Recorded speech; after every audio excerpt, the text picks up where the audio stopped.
Hello, and welcome to J-1 Visa Consulting, your resource guide for all things J-1 Visa related.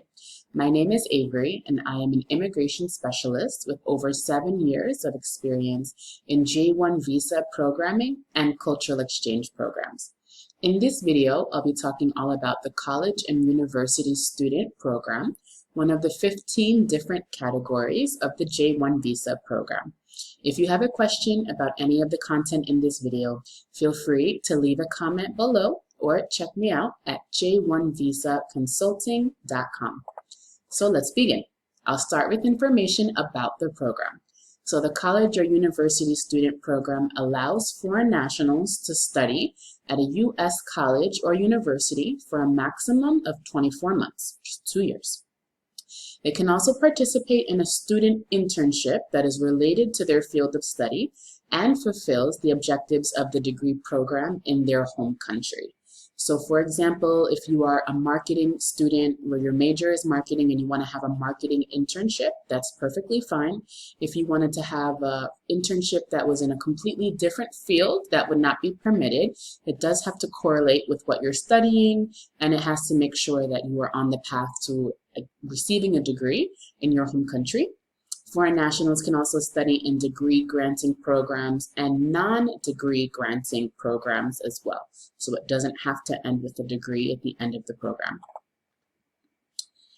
Here we have eligibility information. So first and foremost, you must be enrolled full-time for the entire duration of your program, and you have to maintain satisfactory advancement towards the academic program. So that means you do have to strive to get good grades. You can't be failing throughout the duration of your program. You must not be financed personally, either through your own personal funds or through your family or friends. So finances can be directly or indirectly from the U.S. government, your home country government, or an international organization that is a U.S. member. So for example, if you're receiving a grant from the U.S. government or your home country government, that would be an example of these finances that would be accepted. In addition, you must have a written agreement between the two governments, so the U.S. government and then your home country government, or the two educational institutions, so the U.S. university in which you're planning on studying, and then your home country university. Here I have some important information about this program. So students on this program may engage in part-time employment under certain conditions, so including but not limited to good academic standing at your host institution. So make sure that you check with your school advisor or your responsible officer at your sponsor organization to ensure that you can actually work.